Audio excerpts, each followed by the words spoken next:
Before we get into this video, I do want to take a quick moment to apologize for not posting a video last week. To cut a long story short, I got lazy last week and decided not to do much. And that's outside of recording, like I just basically was lazy in general. But hopefully we can get back on track. Hopefully we can get at least one video a week consistently. And yeah, with that being said, let's move on to the video. One of the most important lessons in the Bible is trust. Trusting in God even when things just don't make sense. And I think that sometimes we don't really, think about this. We don't think about trusting God. We'll say, I'm going to trust him no matter what happens. We'll read Psalm 23, all the promises. But we never stop to think, how much am I willing to trust God? How much do I really trust God? Will I trust him with my life, with everything? It's an important question to think about. So let's talk about trusting God instead of yourself. What do I mean by that?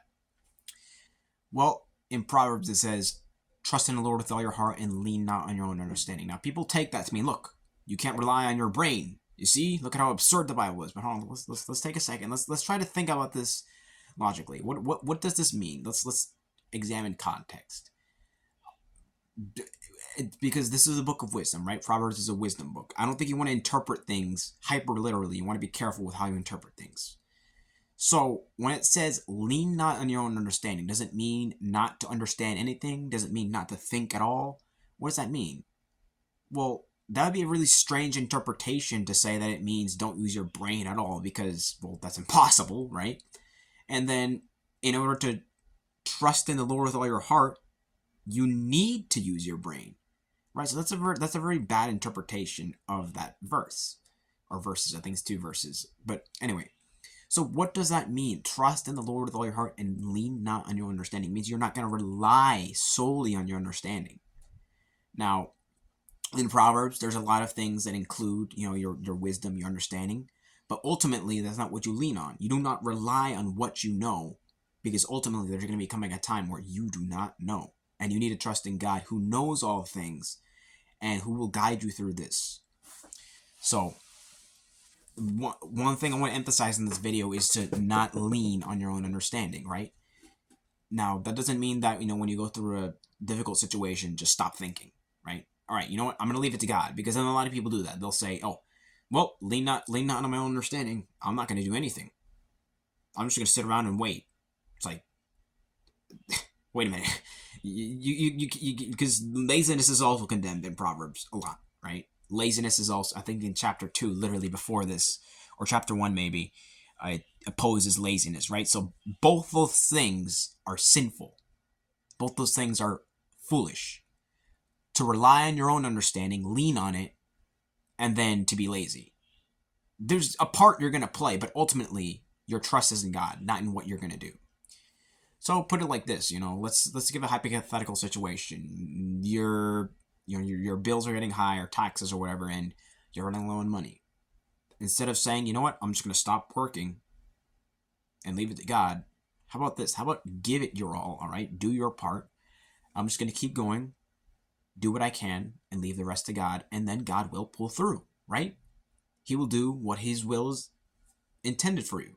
So to not do anything at all, it's almost like almost like a cooperation almost.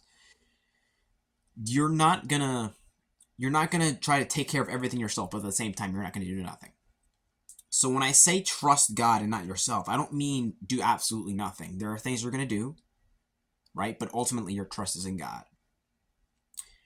Now, one thing I wanted to talk about is how far, and I think I'll end on this note, how far you're willing to trust God, right? We never think about that because things can get pretty hectic, right? I don't know if I've experienced really life so much where I've just been crazy, but there can be crazy things that happen, and you're going to doubt and you're going to think, God, why did you do this? God, are you there? Like you're probably going to start questioning certain things. We can't pretend like it's easy to lean not on our own understanding and then trust solely in God. That's a difficult thing. Me personally, I'm a guy that I'm use a lot of reason, right? I mean, 90% of my videos are reason, right? Opposing heretics and non-unbelievers, using arguments, scripture. I reason, right? I'm a person that loves reason. I reason I love, presenting the facts. I love that. So when I don't have facts, when I don't have things I know, when I don't have knowledge, it's scary. And that's something to important, especially for people like me that are very logical, right? That's you got to learn to, hey, not everything you're going to know, but you got to learn to step forward in faith. And so one of the most difficult lessons that I've had to really learn over the past few months is, hey, I should try to trust God more than myself. I tend to try to handle things on my own when I need God's help. So I want to end this video on that note, to just think about, am I willing to trust God when it just doesn't make sense at all, right? And don't pretend like it's gonna be easy, right? Don't pretend that it won't be easy. It's gonna be a lot of difficult, bumpy roads that you'll have to go down, and you're gonna have doubt. You're gonna think, man, is God even with me? Does he even exist? Right? You might have those doubts, but ultimately, this difficult lesson you need to remember is to lean not on your understanding and trust in God. God bless you all, and goodbye.